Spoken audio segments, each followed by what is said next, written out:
Muy bien, hermanos, gracias por estar acá. Estamos ya ahora en la clase número 10 y como decimos acá en Costa Rica, ya vamos de picada. O sea, solo quedan 3 capítulos para finalizar esto. Sin embargo, déjenme decirles que el descenso va a ser un descenso lleno de mucha información y de muchas cosas que son sumamente necesarias para nosotros como cristianos. Podría decirles sin temor y sin duda que a partir de aquí en adelante todo lo que vayamos a escuchar y recibir es de una vital importancia como cristianos, no porque todo lo anterior no lo haya sido, no. Sin embargo, todo lo anterior ha tenido un debacle entre la mente de aquel cristiano que se quiere aproximar al judaísmo. Pero ahora, de aquí en adelante, todo lo que vamos a ver, podemos inclusive utilizarlo para nuestra aplicación diaria hoy en el cristianismo que vivimos. Ya no nos vamos deslizados al judaísmo propiamente. Sin embargo, hay algunos deslices, ¿verdad?, que tenemos hacia algunos pensamientos, comezones de oído y algunas cosas que están lejos de la voluntad divina. Entonces es aquí donde tenemos que tener cuidado y notar con atención esas cosas también.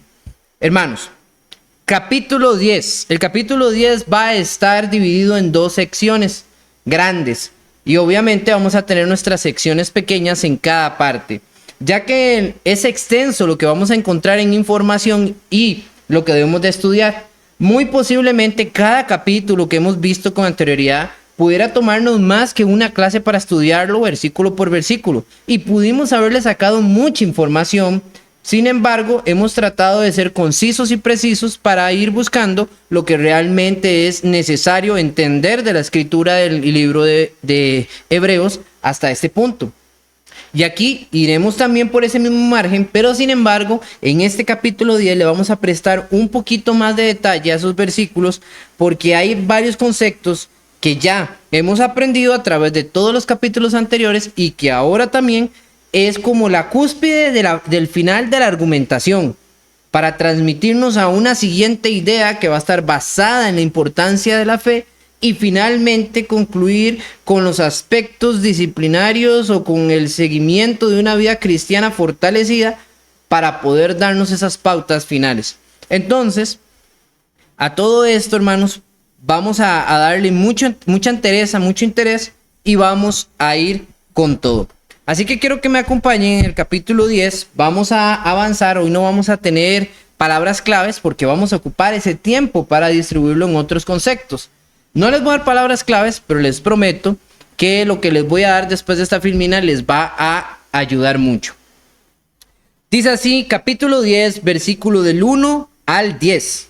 Dice, pues ya que la ley solo tiene la sombra de los bienes futuros y no la forma misma de las cosas, nunca puede, por los mismos sacrificios que ellos ofrecen continuamente año tras año, hacer perfectos a los que se acercan. De otra manera, no habrían cesado de ofrecer, ya que solo adoradores, una vez purificados, no tendrían ya más conciencia del pecado. Pero en esos sacrificios hay un recordatorio de pecados año tras año, porque es imposible que la sangre de toros y de machos cabríos quite los pecados, por lo cual, al entrar en el mundo dice, sacrificio y ofrenda no has querido, pero un cuerpo me has preparado para mí. En holocausto y sacrificio por el pecado no te has complacido. Entonces dije, he aquí, yo he venido. En el rollo del libro está escrito de mí, para hacer, oh Dios, tu voluntad. Y habiendo dicho arriba, sacrificios y ofrendas y holocaustos, sacrificios por el pecado no has querido, ni ellos te han complacido, los cuales se ofrecen según la ley, entonces dijo, he aquí, yo he venido para hacer tu voluntad, él quita lo primero para establecer lo segundo. Por esta voluntad hemos sido santificados mediante la ofrenda del cuerpo de Jesucristo, ofrecida una vez para siempre. El texto tiene todavía la idea de lo que estuvimos hablando en el capítulo 9. Sigue hablando sobre ese proceso sacerdotal y sobre ese día de expiación importante y sobre ese sacrificio.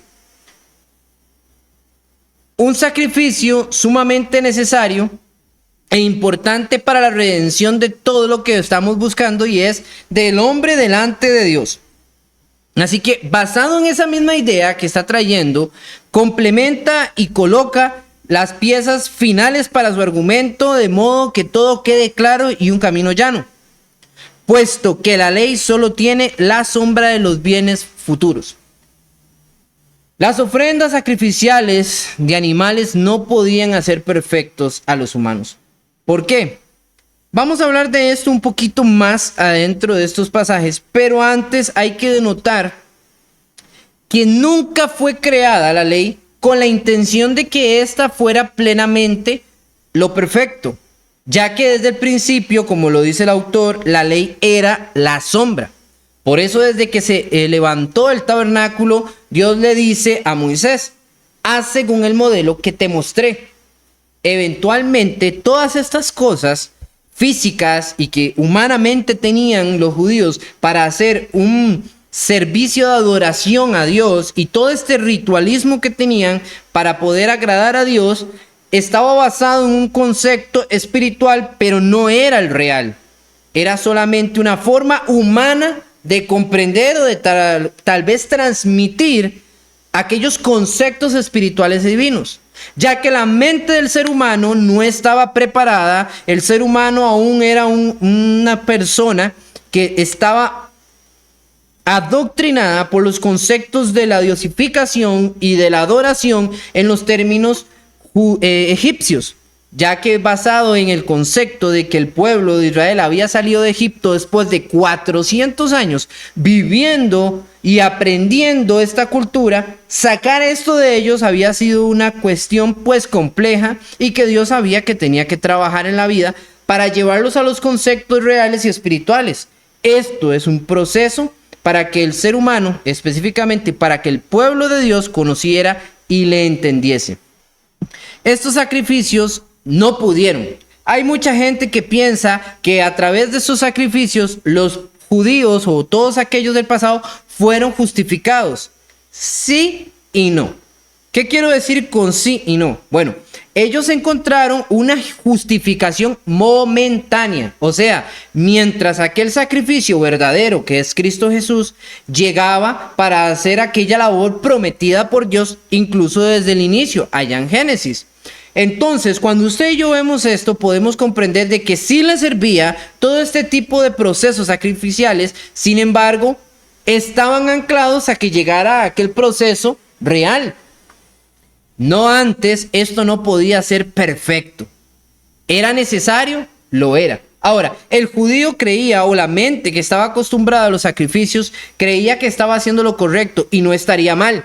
Sin embargo, aferrarse a esa idea como la única y absoluta en ese momento, ya en el momento en el que Cristo vino, en el momento que el autor del libro de los Hebreos les estaba hablando de esto, es lo errado. Porque ya conociendo que había un camino, que había otra opción superior a esta, aún la mente de aquellos cristianos que querían volverse a judaizar estaba siendo una mente rudimentaria, un corazón duro, bobos, absurdas sus acciones, porque pretendían querer volver a derramar sangre de animales.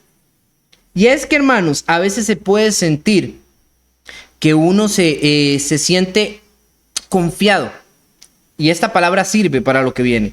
Se siente confiado cuando uno logra ver lo que está haciendo y cree que lo que está haciendo le es para bien. Y en eso no habría error para el pensamiento judío mientras estaba la ley. Pero cuando la ley fue abolida por Cristo, que es lo que el autor nos acaba de decir en el capítulo 10, entonces tenemos un serio problema. Porque cuando ya es abolida y es quitada esa como una forma de dar esta redención, entonces el problema viene a acrecentarse bastante para ellos. Porque es como cuando usted comienza a echarle agua a un tarro que tiene un hueco por debajo. Y le regalaron un tarro nuevo, más grande, más hermoso, con mucha mayor capacidad para contener todo aquello que usted quiere echarle. Pero sin embargo usted quiere e insiste seguirle echando al tarro viejo que ya tiene un agujero enorme y que esa agua que usted tira cada vez cae al suelo. Es aquí donde empieza todas esas ideas que él ha dicho y dice, puesto que la ley solo tiene la sombra de los bienes futuros. no es ni comparable a las cosas futuras. Y nótese que cuando el autor del libro de Hebreos dice esto, lo dice aún estando levantado el templo. Él entendía que esto no estaría por mucho tiempo ahí. Esto incluso sería una sombra. Si usted se da cuenta que es lo único que quedó del templo, hablemos del muro, del famoso muro de los lamentos. Es solamente un muro que está en la parte exterior, ni siquiera era el templo. Es el muro fuera del jardín, la parte donde se entraba. Y si usted se pone a analizar, la gente aún llega, estos judíos, y ponen su esperanza metiendo oraciones con papelitos dentro de las grietas de este muro y se hincan ahí a orar porque ahí estaba el templo. Cuando tienen una mejor opción, pero deciden estar a la sombra. Qué interesante es, mis hermanos, cuando usted y yo no queremos estar a la luz del Dios Todopoderoso, sino queremos estar a la sombra. La sombra parece, la sombra tiene la forma, la sombra es semejante a aquello que es real, pero adivinen, no lo es. Y usted podrá querer abrazar una sombra y no va a poder. Y usted querrá estrecharle la mano a la sombra y no va a poder. Y usted va a querer mojar la sombra y no va a poder. Y usted va a poder en su mente planear lo que quiera, pero una sombra solamente es una sombra. Y así ha sido categorizada la ley por el autor del libro de Hebreos. Una sombra. Solo tiene la sombra de los bienes futuros y no la forma misma de las cosas. Así que hay una forma de todas esas cosas que conocemos dentro del tabernáculo, pero de una manera divina. Hay muchos aspectos que podrían decirnos bíblicamente sobre esos detalles, pero no en esa misma manera. No imaginar un altar exactamente como el altar donde se quemaban las víctimas de ganado, ovejuno, vacuno, etcétera, o de granos para poder lograr esto. Pero hay muchas cosas que tienen una semejanza a través de las visiones que hemos visto por parte de lo que es Zacarías, de lo que es Isaías, de lo que dice Juan, de lo que ve Daniel. Entonces hay muchas cosas que nos dan esa referencia o a esos puntos. Pero no podemos describirlas realmente porque nosotros no las conocemos. Recuerden que todo lo celestial solo se tiene una comparación con aquí lo físico. Por eso estos autores siempre usaron la palabra como, un símil, una comparación, un anclaje para poder decir esto es como eso. La descripción, por ejemplo, de los seres celestiales que estaban al frente del trono, cuando dice llenos de ojos, dice como todo su cuerpo, como con ojos. Y usted y yo ya queremos imaginarnos un ser revuelto de ojos y esa no es la verdad de lo que nosotros debemos de imaginar. Son propiedades, son sentimientos, son instintos y muchas otras cosas lo que los autores quisieron reflejar de lo que pudieron sentir o lo que les transmitieron aquello tan grande, tan maravilloso que miraban, pero que no podían, así que lo único que hacían era compararlo con cosas humanas. Pero están fuera de nuestro entendimiento y comprensión humanamente hablando. Versículo 2. De otra manera no habría cesado de ofrecerse, ya que los que lo son adoradores, una vez purificados, no tendrían ya más conciencia del pecado. Cuando usted y yo vemos este versículo 2, que va junto hasta el 4, que tiene una idea muy interesante, dice así, pero en esos sacrificios hay un recordatorio de pecados año tras año, porque es imposible que la sangre de toros y de machos cabríos quite los pecados. El sacrificio realmente aceptable es para lograr redimirse. Y este sacrificio que se hacía no cumplía ese factor. ¿Se acuerdan lo que dijimos? Nunca podría la ley llevar a esta gente a lo perfecto. ¿A través de qué? De estos sacrificios, porque estos sacrificios eran de muy corto plazo. Eso es como cuando usted tiene hambre. Usted llega y come, pero después, y alarguémoslo bastante, digamos que pasan 12 horas.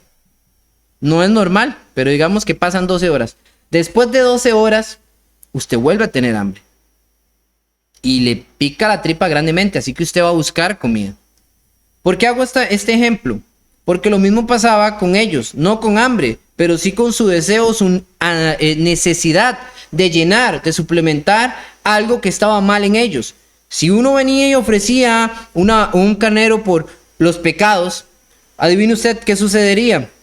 Usted sale de ahí, lo ofreció y tal vez un mes después tenía usted que volver a traer otro porque ya usted había vuelto a pecar. Y no solo usted, tal vez alguien de la familia y tenía que ofrecerlo por él y por ella. O sea, todos tenían que tener un cuidado grande.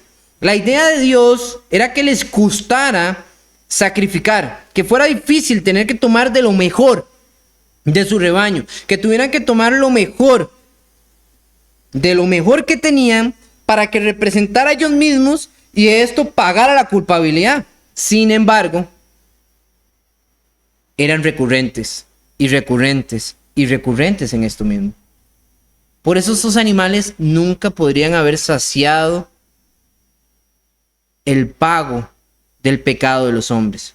No es que Dios se alimentara estos sacrificios o que para Dios realmente había un regocijo en que usted matara a un animal y lo desangrara. No, era porque Dios quería que el ser humano sintiera eso en su carne viva, sintiera cómo la paga de su pecado caía en muerte en un animalito. Y al ver esas acciones, al ver esas cosas, estremeciera su cuerpo, golpeara su conciencia y eso limitara su ser a no querer ofender o transgredir las leyes de Dios porque iba a hacer algo que volvería a dolerle en su conciencia.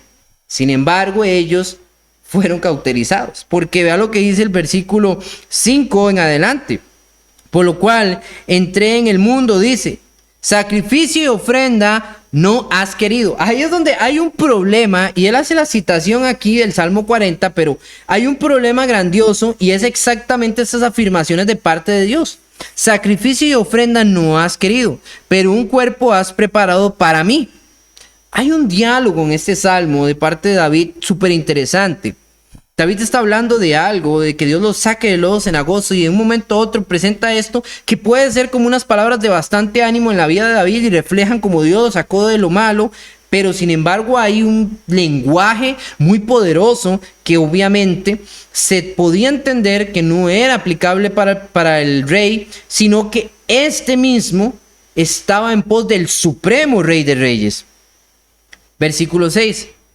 En holocausto y sacrificio por el pecado no te has complacido. Entonces dije, he aquí, yo he venido. En el rollo del libro está escrito de mí, para hacer, oh Dios, tu voluntad. Y habiendo dicho arriba, sacrificio y ofrenda y holocaustos y sacrificios por el pecado no has querido, ni en ellos te has complacido, los cuales se ofrecen según la ley. Entonces dijo, he aquí, yo he venido para hacer tu voluntad. Cuando usted ve eso, hay un juego de palabras que está utilizando el autor. Quiero que alguien me ayude leyendo el Salmo 40. Vamos a ver la citación de la que está transmitiendo esto el autor del libro de los Hebreos. Bueno, Salmo 40. Versículos del 6 al 8 dice de la siguiente manera, sacrificio y ofrenda no te agradaron, has abierto mis oídos, holocausto y expiación no has demandado. Entonces dije, he aquí vengo, en el rollo del libro está escrito de mí, el hacer tu voluntad, Dios mío, me ha agradado y tu ley está en medio de mi corazón. Cuando usted ve esto es grandioso. Él toma la citación de lo que está ahí y usted nota que tal vez exactamente no es lo mismo. Hay muchas variantes en cuanto al texto de dónde toma la citación el autor del libro de los Hebreos. Muchos piensan que él ha tomado de la Septuaginta o de alguna otra versión que no es exactamente igual a esta. Sin embargo, el problema no está ahí, no está de donde haya tomado la citación en su momento. Recuerden que ya habían rollos donde ellos tomaban también las argumentaciones que hacían hacia los libros del Antiguo Testamento, sino que el detalle es que cuando usted las compara, las dos tienen la misma idea. Hay una desaprobación de parte de Dios por los sacrificios humanos que estaban realizándose constantemente Y hay una desaprobación también en el hecho de que no haya agrado ya para Dios de aquello que sube de estos sacrificios, por así decirlo. Entonces hay una preparación, hay un acontecimiento, hay un hecho que se ve reflejado y que tiene que suceder. ¿Cuál es? Dios hace una preparación para proveerse a sí mismo un sacrificio. ¡Wow! Eso es como cuando usted llega y le pide a sus hijos o a los empleados o a los amigos o a alguien que está bajo su supervisión: mira, hazme un favor, bárrame aquí, límpieme acá, y usted los ve que lo hacen y lo hacen, pero lo hacen mal y lo hacen mal. Entonces usted lo que primero ya lleno de molestia, lo primero que usted hace es: ve, hágame un favor, pásenme esa escoba, yo barro. Córrase, por favor, porque si usted quiere que se haga bien hecho, lo tiene que hacer uno mismo, dice uno. Sí, lamentablemente esto es algo que Dios les hace ver a ellos. Ahora, ya estaba dentro del propósito de Dios, ya era plan de Dios que esto sucediera así, Él ya lo iba a hacer, Él lo sabía desde el principio, pero ellos debían de estar sostenidos en estos sacrificios momentáneamente mientras sucedía esto. Sin embargo, ya el agrado de Dios ni siquiera estaba cerca de ellos en esos sacrificios. Quiero que me ayuden a leer los siguientes pasajes. Isaías capítulo 1 versículo 11, Jeremías capítulo 6 versículo 20 y Oseas capítulo 6 versículo 6. Los tienen ahí en pantalla, hermana Araida, con Isaías capítulo 1 versículo 11.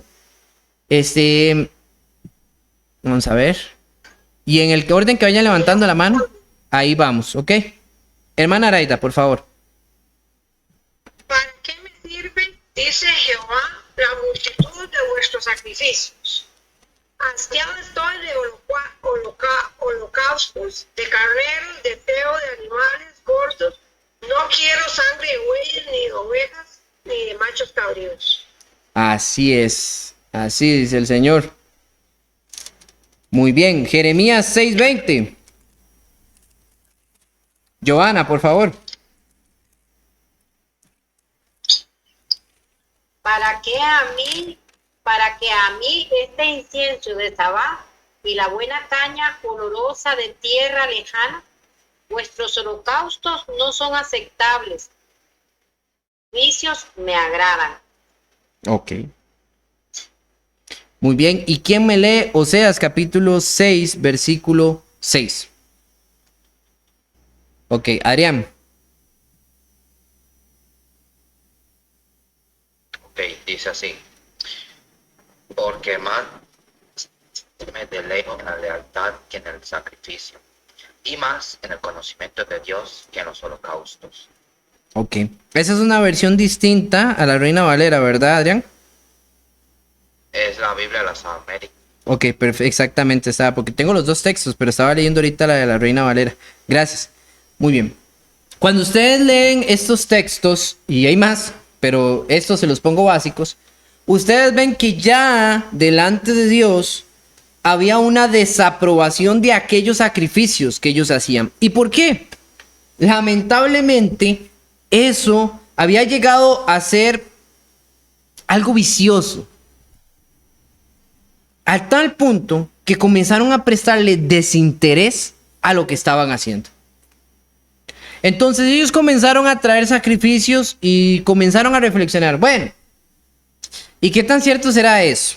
De que Dios nos está perdonando y que estamos en paz con Dios. Bueno, y yo pruebo, me llevo una oveja y sabe que no me voy a hallar la más gorda, la más buena y la más nueva. Voy a llevarme una que estaba medio viejona y que la verdad si la matan no me afecta. Entonces se la llevaban y la entregaban, y adivine, porque los sacerdotes del templo se habían corrompido también. Entonces ellos decían: esta, bueno, y esta para comer, porque ya casi no traen nada, más bien. Entonces cuando llega algo más bien bueno, porque era comida para ellos también de cierta manera, entonces la sacrificaban.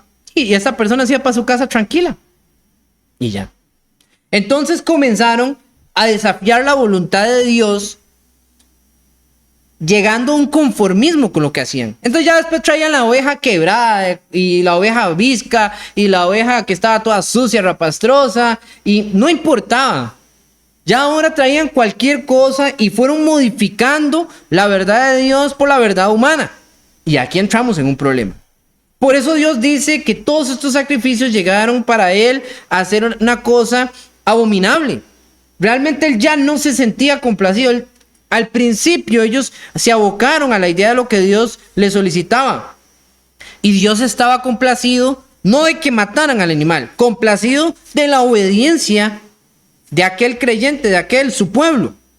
Sin embargo, ahora tenía un pueblo rebelde que no dejaba a los dioses y que cumplía algunas veces con los sacrificios como por una obra de ritualismo.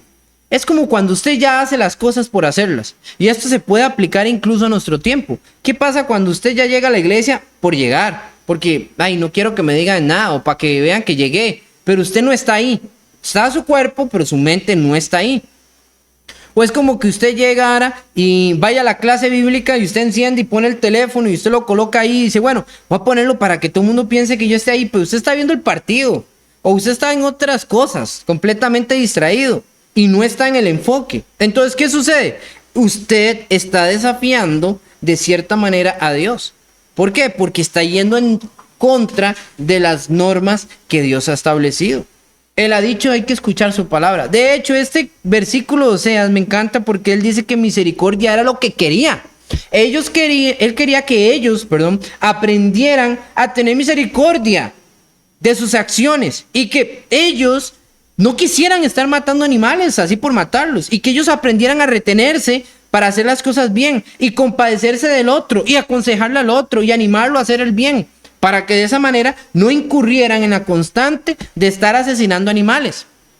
Nótese cómo Dios había establecido un diezmo para que este fuera la función que alimentara y sostuviera a los levitas. Así que no era que los sacrificios iban a alimentar a los levitas, sino que los sacrificios iban a ser olor fragante delante de Dios dentro de las normas que él había solicitado. Pero al alejarse de esas normas, colocaron en un problema bastante grande. Por eso, la narración que hace el autor del libro de los Hebreos del Salmo 40 está enfatizada sobre una acción que él coloca en los versículos 8 y 9, primero que sucedió arriba y que después vino abajo, y que ya estaba profetizado desde que David escribió ese salmo. Oiga usted lo que dice en el versículo 8 para que vea los tiempos. Habiendo dicho arriba, ¿por qué enfatiza el autor del libro esto? Dice, porque así él está llevando la idea de lo que Dios había dicho estando arriba. Esto no me agrada. Y ahora dice en el versículo 9, entonces dijo, ahora llevándolo al tiempo cuando ya Jesús estaba en la tierra, he aquí, yo he venido para hacer tu voluntad, porque los sacrificios que ellos hacían estaban ya fuera de la voluntad de Dios. Jesús venía a hacer la voluntad que ya estaba escrita y destinada por Dios a suceder, pero aún así placerse en hacerlo de la manera correcta. Recuerden que Jesús tenía que estar bajo la ley y cumplir todos los preceptos, mandatos que Dios había solicitado para los seres humanos bajo su ley. Y Jesús los cumplió a cabalidad. Eso es lo que lo hace estar como una figura de obediencia y bajo la voluntad de Dios. Cuando ustedes y yo vemos esa palabra de que Jesucristo vino al mundo, viene un suceso para nosotros importante. Ya se discutió eso un poquito en el capítulo pasado, pero aquí es donde le vamos a dar más auge. Y es hablar sobre la encarnación de Jesús. Porque es importante entender que Jesús se encarnó. Se encarnó primero para cumplir el propósito de Dios y para llevar en sí todas esas dificultades humanas que no se estaban cumpliendo.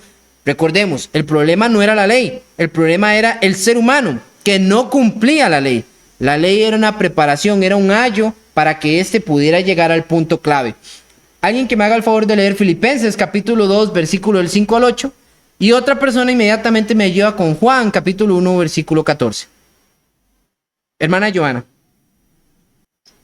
Haya pues en vosotros este sentir que hubo también en Cristo Jesús, el cual, siendo en forma de Dios, no estimó el ser igual a Dios como cosa a que aferrarse, sino que se despojó a sí mismo, tomando forma de siervo, hecho semejante a los hombres, y estando en la condición de hombre, se humilló a sí mismo, haciéndose obediente hasta la muerte y muerte de cruz.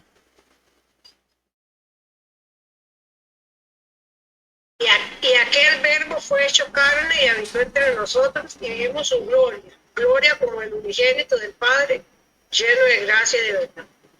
Así es. Esos dos pasajes hablan sobre la encarnación de Jesús. Y esto es importante que usted y yo lo veamos, lo analicemos de una manera bastante oportuna. Primero, Pablo, cuando habla sobre esto en el texto de Filipenses, él dice que nosotros debe haber un sentimiento igual al que movió a Jesús para poder venir a esta tierra, y es humildad. Humildad, él no estimó, pero es esa palabra cuando él dice que él no estimó ser semejante a Dios como a cosa que aferrarse, sino que se despojó. Eso es lo que nosotros debemos de entender. Esa palabra, su significado para nosotros es como cuando alguien se desviste, se quita la ropa, pero esta no pierde quién es, solo pierde una vestimenta. Jesús decidió dejar atrás su autoridad, su poder y su divinidad como Dios para hacerse un ser humano, pero nunca se quitó su autoridad. Por eso cuando él dijo a los vientos que se calmen, se calmaban. Cuando él dijo al mar, cesa, cesaba, porque él aún tenía la autoridad. Eso es como cuando usted llega y el jefe de la empresa ve que la bodega todo está ahí repleto, está lleno, están trabajando, y el jefe llega y se pone ropa de empleado, se mete, se pone el casco y se pone a trabajar, se pone a empacar, a jalar, como todos los demás. Pero si en un momento el jefe llega y dice, esperen un momento, nos detenemos, adivine qué va a pasar, todos se detienen. Aunque esté como un trabajador más, sigue teniendo la misma autoridad. Y eso mismo pasa con Jesús. Aunque Jesús se encarnó, siguió teniendo la autoridad. Por eso le decía a los demonios, sal, vete. Y ellos iban, porque su autoridad era la autoridad del Dios viviente, aunque él humanamente vivía. Y eso es impresionante. Es que esta es la parte, hermanos, en la que muchos no podían lidiar con ello. De hecho, los que tenían el concepto helenista en el tiempo de Jesús, esto lo veían de una manera compleja. Esto es de lo que mucho Pablo va a estar peleando en sus cartas y va a estar tratando de señalar como falsas doctrinas. Son aquellos que decían y pensaban, bueno, o es divino o es humano, pero no puede ser las dos. Era imposible para el ser humano llegar a entender esta idea, que cómo era posible que esto sucediera. Pero sí, fue real, y decían, si fue divino, tenía toda la autoridad para hacer todos los milagros, pero no podía morir porque era divino, era Dios. Y si era humano, podía morir porque era ser humano, pero no era divino como para que todo se sometiera a su voluntad. Entonces, la complicación de esa idea fue grande, y esa es la idea que más ataca a Pablo en todas sus cartas. El autor de Hebreos no lo está atacando. Él simplemente ya alude a que ellos saben esto y que entienden lo que está hablando. Jesús se encarnó, es Dios hecho hombre. Y aquí hay un énfasis muy importante. He preparado para ustedes unas palabras, pero antes vamos a terminar el texto. Dice así, versículo 10, por esta voluntad hemos sido santificados mediante la ofrenda del cuerpo de Jesucristo, ofrecida una vez para siempre. El autor está aún enfocado, y casi que esto es lo último de ese enfoque, ya va a ir totalmente terminando esta parte, pero él sigue enfocado en la idea del día de la expiación. Y ahora coloca a Jesucristo como la ofrenda superior a cualquier ofrenda. Hemos hablado en todo el libro de la superioridad de Cristo. Y aquí él va por la idea de entender que Jesús, en su carne, en su muerte, fue la ofrenda superior. No había nada que se comparara a esa ofrenda para el pecado del hombre. Quiero hablar de algunas palabras que siempre hay un problema o un detalle que hay que analizar en ellas. Hay palabras complejas que hay que diferenciar en el ámbito bíblico sobre el cuerpo. Y me gustaría tal vez brevemente, porque no voy a ser muy extenso, pero brevemente colocarlas y tal vez hablar de ellas o pincelearlas de una manera correcta. ¿Ok? La primera es encarnación. La palabra encarnación dentro del ámbito bíblico, ¿verdad? Y significa la manifestación de Dios en un cuerpo humano para sí mismo. No es que Jesucristo vino y se metió en el cuerpo de un ser humano llamado Jesús, ¿verdad? No, es que Dios mismo se produjo un cuerpo a él humano. Ahora, si Jesús hubiera descendido y llegado a la tierra, él hubiera descendido de una manera divina y se hubiera manifestado de una manera divina. Pero él necesitaba entrar al mundo humano como entran todos los seres humanos, para también vivir en una forma humana 100%. Así que por eso él mismo se preparó un cuerpo, que recuerden que María concibió milagrosamente, y de esa manera su cuerpo venía de una concepción milagrosa, divina, para albergar su esencia, pero nacer como un ser humano más, para hacer la diferencia. Es importante, como lo que dice Pablo allá en Romanos capítulo 5, por un hombre, ¿verdad?, entró el pecado al mundo y por otro salió. Así que era necesario que, como Dios lo había establecido, sucediera. Y tenía que ser un humano el que liberara al mundo. Y como nadie se halló aceptable, adivinen, Dios tuvo que tomar ese lugar. Resurrección. Esta es una palabra que significa es cuando una persona muerta vuelve a la vida en su propio cuerpo. Y hago esa alusión porque es distintiva. Esta no está en la Biblia, no es bíblica, pero se las pongo porque muchos la pronuncian y a veces la quieren meter o incluir dentro del contexto bíblico. Reencarnación es cuando una persona muerta regresa a la vida, pero en otro cuerpo, ya sea animal, de personas, de cosas, etcétera. Dependiendo de la creencia, reencarnan en lo que se les dé la gana, pero eso no está reflejado en la Biblia, está fuera de ese contexto. La resucitación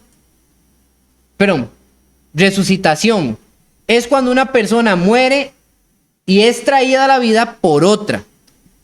Porque resucitar es cuando ésta vuelve a la vida, pero resurrección es cuando otra la trae a la vida. Ahora, las dos van dentro del mismo contexto. Una persona vuelve a revivir en su propio cuerpo, pero en la resurrección se ve que no hay nadie implicado más que el individuo que muere y vuelve a vivir. Pero en la resucitación se nota que hay otro individuo asistiendo o ayudando a este para que vuelva. Por eso ustedes ven que incluso Pedro, cuando ya apóstol dentro de una ciudad, resucita a Tabita. Es importante entender eso. Muchos profetas en el Antiguo Testamento los resucitaron a otras personas, pero muerto el profeta, nunca ellos volvieron a vivir por sí mismos, por su propia voluntad. Diferente con Jesús, él resucitó. Transformación es cuando se perece en un cuerpo mortal y se resucita en un cuerpo inmortal. Esta palabra puede verse tanto de mente como física, ¿verdad? Entonces, la transformación es cuando usted muere en un cuerpo físico, pero resucita en un cuerpo divino. O celestial, mejor dicho, divino no, celestial. Transfiguración es cuando se pasa de una forma humana a una divina. Esto solo lo hemos visto única y exclusivamente aplicado a Jesús. Él, delante de sus apóstoles, de Pedro, Juan y Jacobo, se transfiguró, les mostró su forma divina delante de ellos. Pero esto no se ve involucrado ni se ve reflejado en ningún otro. Posesión es cuando un ser espiritual toma el control de un cuerpo mortal, expropiándolo del control humano. Entonces esto es como cuando se les metían los demonios a aquellas personas. Ustedes ven en los textos bíblicos que éstas no tenían el control de su cuerpo, sino que el demonio que los poseía los hacía tener acciones contrarias a sus propios deseos. Y no era como saben en las películas, ¿verdad? Que las amarraban en camas y que llegaban y que ellos estaban ahí llenos de un demonio. No. Los demonios eran poderosos y ni cadena los detenían. O sea, hay que saber que esto ya no sucede. Por eso la llegada del Espíritu Santo terminó el trabajo que Jesús también inició con la parte de demonios, sacando los demonios para poder tener esta voluntad. Puesta las manos de toda la gloria en Cristo Jesús sobre este mundo humano y pecador, Él limitó el trabajo y la obra demoníaca, por lo cual los demonios no pueden ya interiorizar en una persona. Usted ve que la gente dice, ay, mira, se le metió el diablo. Dios libre se le metiera el diablo. Imagínense la fuerza sobrenatural que tendría esa persona, lo que podría hacer, cuánta gente podría asesinar. No, mis queridos hermanos. Una persona que anda agarrando pistolas y matando a la gente o haciendo daño, es una persona que se ha dejado, sí, manipular por las huestes satánicas, pero por la influencia del diablo, pero no es que tiene demonio adentro. Dios libre tuvieron demonio adentro. Eso se ve reflejado incluso en los textos. Y la inspiración es cuando el Espíritu de Dios, ¿ok? No hablamos de la inspiración cuando se va a pintar, no. Contexto bíblico. La inspiración se da cuando el Espíritu de Dios transmite conocimiento a la mente humana sin expropiarlo de su humanidad. El Espíritu de Dios le provee conocimiento, visiones, le transmitía toda esta información y aquella persona conocía plena y concisamente aquella información. No había para él equivocación, él sabía claramente lo que significaba y lo que era. Y él hablaba, escribía o la transmitía de la manera que el Espíritu le haya solicitado o le haya pedido que lo hiciera. Pero el Espíritu Santo nunca le quitó su forma de ser. Por eso vemos a algunos profetas, incluso en el Antiguo Testamento, donde inspirados por Dios escribieron muchas cosas, pero hablaron de su forma, de su manera humana de hablar. Y entonces ustedes pueden escuchar términos muy de granero, por así decirlo, donde sale aquel profeta y dice, oh, vacas de Basán, hablando desde un trasfondo en el que no tenía tal vez aquella formalidad de hablar culta de aquel tiempo, sino más bien él era de adentro, era campestre. Entonces lo hablaba desde su punto o su forma humana, pero estaba dando el consejo divino, aún en palabras sencillas y del vulgo.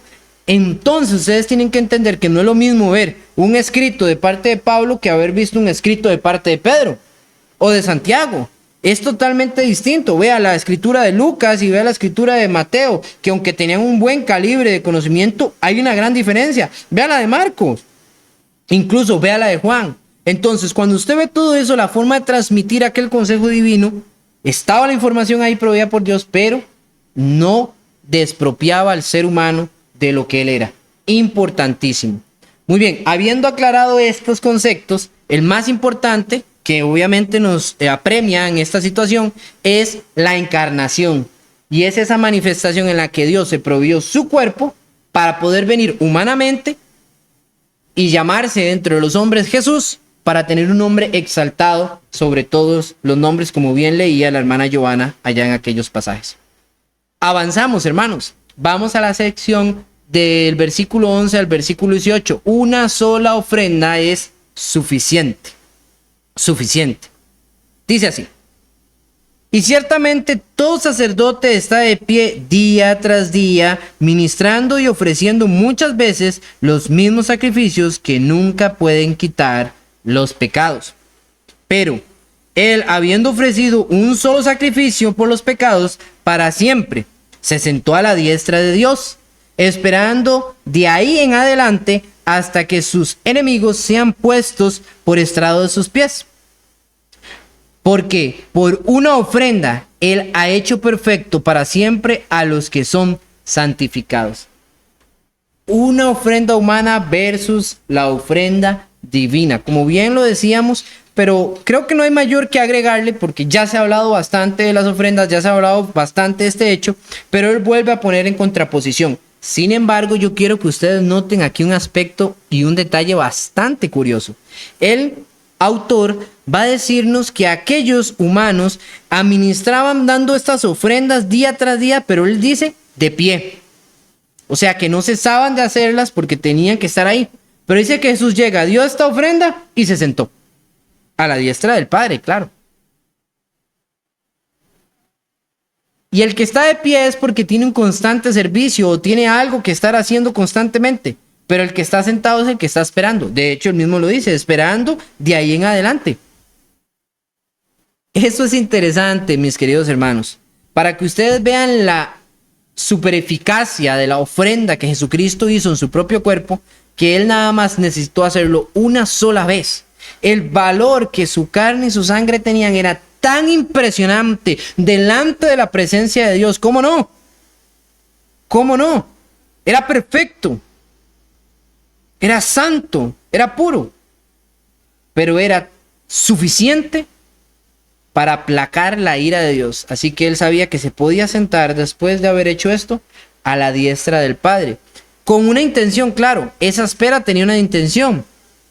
Dice, hasta que sus enemigos sean puestos por estrado de sus pies. Y eso, mis queridos hermanos, es para reflejar aquel juicio por estrado de sus pies.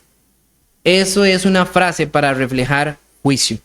Y eso lo vamos a tener en la segunda venida de nuestro Señor Jesucristo. Pero ya no es tema que vaya aquí en adelante. La sección que va del versículo 15 al 6, continuamos. Y también el Espíritu Santo nos da testimonio porque después de haber dicho, este es el pacto que haré con ellos, después de aquellos días, dice el Señor, pondré mis leyes en su corazón y en su mente las escribiré. Y añade, y nunca más me acordaré de sus pecados e iniquidades.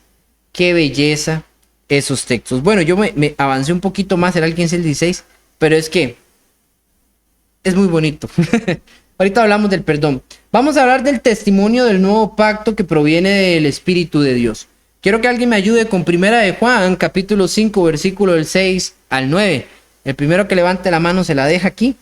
Y después alguien me va a ayudar con Juan 15, versículo 26. Es importante que hablemos, Adrián, con la primera. Es importante que hablemos un poco de el testimonio del Espíritu de Dios, porque este está reflejado en toda la palabra y es eventualmente una concepción importantísima. Henry, creo que es Henry o Roxy, cualquiera de los dos, con el segundo. Adrián, puede leer, hermano. Ok, dice así. Ese es Jesucristo que vino mediante agua y sangre, no mediante agua solamente, sino mediante agua y sangre. Y el Espíritu es el que da testimonio, porque el Espíritu es la verdad. Porque tres son los que dan testimonio en el cielo, el Padre, el Verbo y el Espíritu Santo. Y estos tres son uno. Y tres son los que dan testimonio en la tierra, el Espíritu, el agua y la sangre. Y estos tres concuerdan. Muchas gracias, mi hermano. Hay que notar, este es un pasaje de nivel pesado. Bueno, cuando habla de agua y sangre, basta entender que es el reflejo de un alumbramiento humano, ¿verdad? Y hay que entender que él coloca tres testigos en el cielo y tres testigos en la tierra. No voy a hablar de cada uno de ellos, me voy a enfocar que tanto en el cielo como en la tierra hay un mismo testigo, el Espíritu de Dios. Él es el que da testimonio que iba a venir Jesucristo. Y Él es el que ya viniendo Jesucristo dio testimonio de que había venido el Redentor. Por favor, Juan capítulo 15, versículo 26.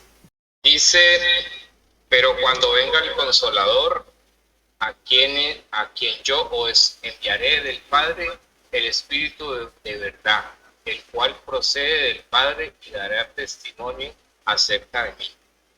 Amén. Muchas gracias, hermano. Cuando ustedes ven estos escritos es algo importantísimo. Entender que el Espíritu Santo daba testimonio de Jesús desde el inicio, así como al final. ¿Y cómo? A través de la palabra de Dios. Así que, vean qué interesante. Por eso el autor dice que el que daba ese testimonio, el autor del libro de Hebreos, era el Espíritu, hablando desde el pasado. Ahora, yo les estoy enseñando a ustedes que no solo en el pasado, sino en el presente, aún el Espíritu de Dios da ese testimonio. ¿Cómo? A través de la predicación. A través de la predicación del Evangelio de Jesús. Cuando usted y yo hablamos de que Cristo es Dios hecho hombre, manifestado como hombre, vivió como hombre, murió como hombre, resucitado como primicias de la promesa y engrandecido su nombre y que es Dios. Todo por causa de nuestro pecado, hermanos, nosotros estamos dando el testimonio del Espíritu Santo. Y es importante entender eso porque es algo a lo que se nos marca, incluso Santiago. Básicamente el libro de Santiago, la idea general de él es eso. no dejar de predicar las buenas nuevas de salvación. Y el autor del libro de los Hebreos recuerda que ese testimonio viene del Espíritu Santo. Así que cuando usted y yo utilicemos la palabra de Dios, tengamos cuidado porque estamos utilizando el testimonio de Dios. Lo estamos usando. Y el Espíritu demandará de nosotros ese testimonio también. Si somos cristianos y no estamos dando ese testimonio, Él lo va a demandar de nosotros. No hay que callar, hermanos. Es el testimonio que hay que ofrecer a la gente porque viene del Espíritu de Dios. Versículos 17 y 18. Y nunca más me acordaré de sus pecados e iniquidades. Ahora bien, donde hay perdón de estas cosas, ya no hay ofrenda por el pecado. Y es lo que él estaba hablando anteriormente. ¿Qué sucede? Aquellos sacrificios no podían ser aceptos ni podían solucionarlo todo por una simple razón. Porque tenía que seguirse haciendo, porque había un perdón momentáneo, no era un perdón real de los pecados. Hay gente que quiere pensar que sí, que eso era un perdón. No, hermanos, no es un perdón real. Era un perdón momentáneo. ¿Por qué? Porque esa sangre derramada no era más que la de un animal y el ser humano iba a volver a pecar. Ahora, ¿cuál es la diferencia de nosotros? Pues nosotros pedimos perdón, está el sacrificio de Cristo, pero usted y yo vamos a volver a ir a pecar y posiblemente nos volvamos a arrepentir. ¿Y por qué entonces si es eficaz aquí y no era eficaz allá? Por el potencial poderoso que tiene dicha sangre. Pero ya eso lo vamos a ver un poquito más adelante. Ya casi. Quiero que alguien me ayude. No, voy a leer yo. Primera de Juan, capítulo 1, versículo del 8 al 9. Vamos allá. Si decimos que no tenemos pecado, nos engañamos a nosotros mismos y la verdad no está en nosotros. Si confesamos nuestros pecados, Él es fiel y justo para perdonar nuestros pecados y limpiarnos de toda maldad. Si decimos que no hemos pecado, le hacemos a Él mentiroso y su palabra no está en nosotros. Yo quería leer este pasaje, hermanos, no porque sea una guía directa de lo que estamos hablando aquí, sino porque ahí es donde viene el detalle. Hay gente que cree que si ya tiene fe en Jesucristo, ya ellos no pecan. Sí, ya no somos pecadores, ahora somos santos porque somos apartados de Dios. Pero aún siendo santos, podemos pecar. Si no, ahí mismo, ahí donde estamos en 1 de Juan, capítulo 2, ustedes pueden ver donde inicia el texto y dice: hijitos míos, estas cosas os escribo para que no pequéis. Y si alguno hubiere pecado, abogado tenemos para con el Padre, a Jesucristo el justo. Aquí es donde está esta idea. La idea es que nosotros tenemos que entender que la diferencia de aquellos sacrificios de animales a este sacrificio divino tiene un valor inigualable, y que la sangre de Cristo no solamente está en un estado de que se derramó y listo, no, sino que el concepto de la sangre de Cristo se refleja en un ámbito espiritual. La esencia de su sangre misma se manifiesta en una forma en la que se impregna en nosotros de una manera espiritual. Así como se agarraba de aquella sangre de aquel animal y se pringaba a la persona, ¿verdad?, que había sido el ofensor y que traía aquel sacrificio, de esa misma manera, cuando nosotros aceptamos en nuestra vida y somos obedientes a través de las aguas del bautismo, somos impregnados de esa sangre. Y esa sangre no es para pisotearla, número uno, y no es para poder escarnecerla de alguna manera. Sin embargo, hay opción, porque Dios también sabe que nosotros vamos a tener falencias y que vamos de alguna u otra manera a pecar. Entonces, eventualmente a esto hay una manifestación de parte de Dios donde Él decide perdonarnos porque ya hay un sacrificio que nos precede en nuestro mal. Nadie, mis hermanos, por nuestra propia fuerza, nadie podría haber llegado a ser salvo. Si usted y yo tuviéramos la condición de no pecar absolutamente en nada, nosotros no hubiéramos necesitado el sacrificio de Cristo. Y uno que hubiera podido, le hubiera bastado a Dios para que Él fuese, entonces Él quisiera dicha obra. Pero no había. Y no iba a haber. Dios, que conoce tanto lo pasado por lo por venir, sabía que no iba a haber. No nos hagamos ideas falsas.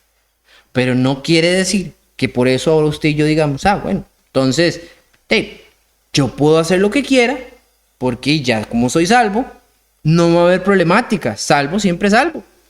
No. De hecho, a continuación van a venir unas advertencias del pecado, pero eso va a ser más adelante. Vamos a tener una advertencia sobre ese mismo acontecimiento de pensar o estar tan confiados de que podemos hacer cualquier cosa, ya que la sangre de Cristo está en nosotros impregnada.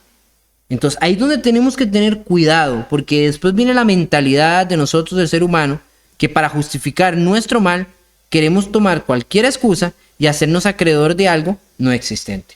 Entonces, el verdadero perdón viene a través de la muerte de Cristo y no a través de los animales. Los animales tenían una justificación momentánea. Eso era como un cheque hasta que llegaran los fondos, lo cual sucedió en Cristo. Este es el alto valor de la sangre y el cuerpo de Jesús. Vea que el autor se quedó ahí y ya viene aconteciendo una idea fuertísima e importante.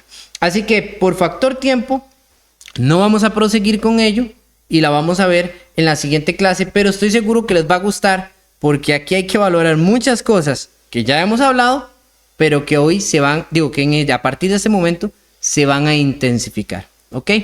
Entonces, hasta aquí llegamos la clase, mis queridos hermanos. Que Dios los bendiga.